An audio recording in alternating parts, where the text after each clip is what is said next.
Y hoy nos acompaña el doctor Manuel Atienza. Él es jurista, catedrático de Filosofía del Derecho de la Universidad de Alicante y también uno de los más reconocidos investigadores en argumentación jurídica, conferencista internacional y autor de cientos de artículos y numerosos libros. Doctor, muy buenas noches, bienvenido.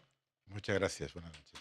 Doctor, por favor, ¿podría compartirnos, al presentar su libro en la Suprema Corte, Filosofía del Derecho y Transformación, platicaba un poco de la relación entre el derecho y la moral y platicaba también de si el juez puede ir más allá del derecho? Bueno, eso es uno de los temas centrales en la discusión filosófica sobre el derecho, la manera como ver la relación entre el derecho y la moral.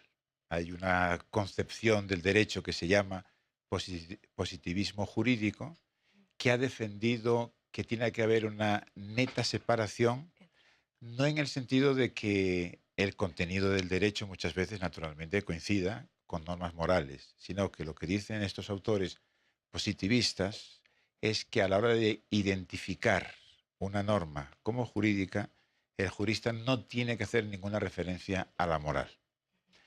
Esta es la concepción del derecho dominante en los últimos tiempos y yo creo que es la concepción que ha dejado de alguna forma de estar vigente o por lo menos de ser funcional en los derechos del Estado constitucional, porque el gran cambio que se ha producido en todos nuestros sistemas jurídicos en las últimas décadas es que ahora nosotros tenemos una constitución que consiste en un conjunto de normas que son obligatorias. Y esas normas básicamente son principios y valores con un contenido moral muy evidente.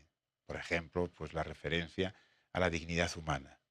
Entonces eso quiere decir que para poder identificar una norma como jurídica o para poder efectuar un juicio sobre qué es lo que dice, por ejemplo, el derecho mexicano respecto de tal cuestión, pues el jurista tiene que hacer también un juicio que en parte es moral, ¿eh? No quiere decir que naturalmente se confunda el derecho con la moral. Son cosas distintas, pero que al mismo tiempo, en parte diríamos, se solapan. Y esta es una de las grandes cuestiones, porque muchos juristas no aceptan, diríamos, lo que a mí me parece que en realidad es un cambio que se nos ha impuesto como consecuencia, en realidad, de que el propio derecho ha cambiado. Doctor, nos interesa que nos pueda compartir su opinión sobre la oralidad. Y es que en México hace año y medio entró ya en funcionamiento el sistema penal acusatorio, que incluye, Ujú. entre otras cosas, los juicios orales. ¿Cuál es su opinión sobre la oralidad?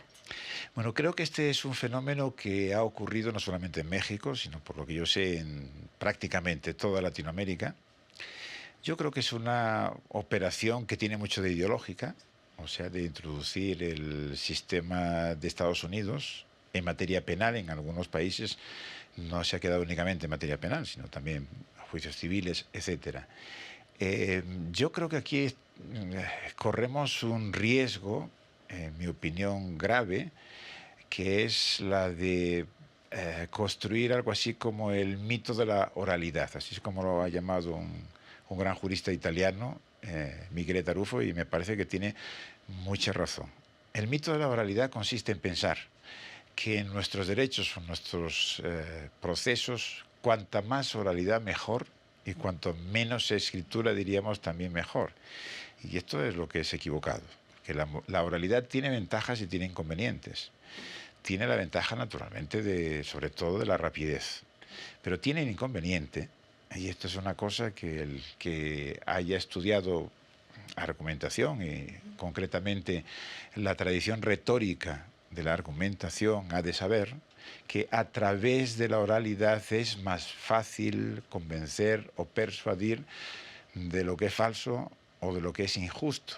Y entonces, por eso, el riesgo de que convirtamos, diríamos, todo el proceso en oral, o que pensemos que cuanta más oralidad es mejor, pues es el que dejemos de considerar la necesidad de la escritura a la hora de los momentos más decisivos del proceso.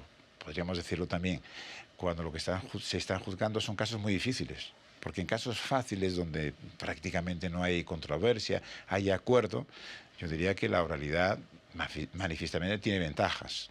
Pero claro, en los casos difíciles o en los momentos decisivos, la escritura implica un esfuerzo de reflexión, por ejemplo, por parte del juzgador, que es esencial para que verdaderamente se motiven adecuadamente las decisiones.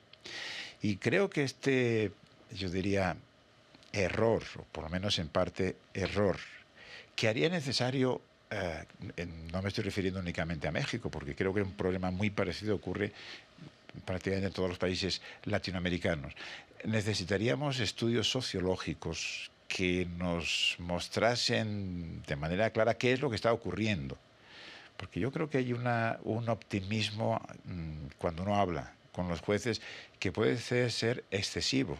Porque cuando se les pregunta siempre dicen, no, el cambio ha sido muy positivo. Porque fíjese, si antes tardábamos tanto tiempo en resolver un caso, ahora mucho menos. Lo cual tiene razón, la celeridad naturalmente es un valor muy importante. Pero claro, está también el valor de la justicia sustantiva. Entonces por eso necesitaríamos investigaciones serias que nos mostrasen qué es lo que está ocurriendo y si quizás se haya ido, diríamos, demasiado lejos. Y otro de los problemas que yo creo es que hemos aceptado con esto de la oralidad el modelo penal de los Estados Unidos como si fuese el modelo, diríamos, más desarrollado, cuando verdaderamente no es así. Yo diría que el de Estados Unidos es más bien uno de los peores modelos de justicia penal que existen en el mundo desarrollado.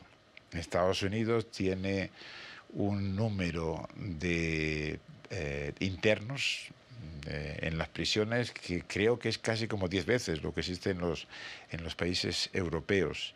El sistema penal oral, tal y como funciona en los Estados Unidos, es extraordinariamente injusto e ineficiente. Naturalmente beneficia a la gente rica que puede pagarse buenos abogados. Claro, tiene un gran atractivo porque para poder desempeñarse en ese sistema los abogados necesitan un nivel de capacitación, diríamos, muy alto, pero realmente los resultados yo diría que son muy malos. Y entonces yo no es que esté en contra de la oralidad, sino estaría a favor de que revisemos, diríamos, esto que había llamado el mito de la oralidad, ¿no? Que reajustemos adecuadamente y que nos demos cuenta de que la escritura también tiene grandes ventajas y que en algunos aspectos no podemos prescindir de la escritura. Y pensando al derecho como un transformador social, ¿qué papel juega ahí la argumentación jurídica, que es una de las materias en las que usted se ha especializado? Sí. Bueno, el derecho es algo ambiguo. Entonces, yo creo la idea más importante a darse cuenta. Cuando digo que es ambiguo, quiero decir que el derecho hoy en día, y diríamos a lo largo de la historia, pues a veces ha jugado un papel de transformación social muy importante. Pues pensemos, por ejemplo, lo que fue las declaraciones de derechos, el tránsito del antiguo régimen al nuevo régimen o nuestras constituciones contemporáneas, ¿no? En el caso de España, pues la Constitución del 78 sin duda contribuyó a que se produjeran cambios sociales muy importantes en la sociedad. O sea que a veces se suele decir, el derecho refleja lo que es la sociedad, pero se ve arrastrada por la sociedad, es decir, no tiene una capacidad de cambio y de innovación. Bueno, esto no es cierto. Hay algunos ejemplos muy importantes que dan cuenta de que el derecho puede jugar un papel de transformación social. Pero claro, no siempre. También, sin duda, el derecho ha jugado un papel de contribuir a la opresión. Por eso es lo que digo, que básicamente es una maquinaria muy compleja que es ambigua. Y lo que tendríamos que hacer los juristas prácticos y teóricos, pues es hacer lo posible porque toda esa gran maquinaria, todo este conjunto de técnicas, a veces muy complejas, en que consisten nuestros derechos, lo utilicemos para hacer posible la transformación social. Y cuando digo la transformación social, pues fundamentalmente lo que quiero decir es una sociedad más igualitaria, ¿no? Y en esta transformación social, ¿qué tan importante es que la sociedad se acerque más a conocer, en este caso, el Poder Judicial de la Federación, a sus juzgadores, y que también haya un interés de transparencia por parte de las instituciones. Sí, es una cuestión muy importante, pero fíjese lo que le digo, que el problema no ya es solo de que, diríamos, la población en general, la población culta, carezca de una cultura jurídica.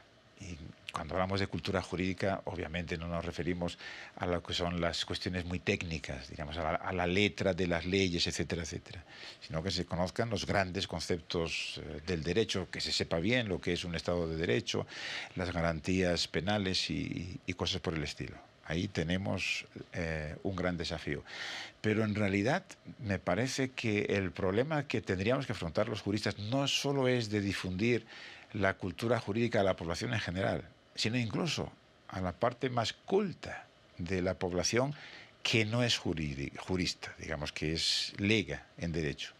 A mí una de las cuestiones que más me preocupan es comprobar el menosprecio, diría, por lo menos en las culturas del mundo latino, porque naturalmente todas las culturas jurídicas no son las mismas, depende de cada uno, ¿no? De los ámbitos culturales. Entre nosotros, los filósofos, los que no son filósofos del derecho, sino filósofos a secas, los científicos sociales, desconocen verdaderamente lo que significa el derecho. Suelen tener esta idea de que los juristas es gente con poder, pero que desde el punto de vista intelectual, diríamos, nos ven un poco como por encima del hombro, o algo así.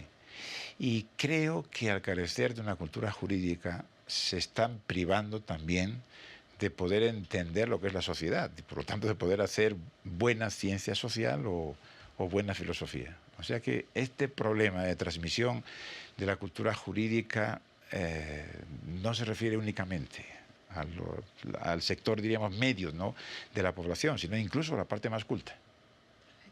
Pues, doctor, le agradecemos su presencia aquí en el estudio de Acceso Directo. Muchas gracias. Nosotros regresamos con más información de justicia y derechos humanos.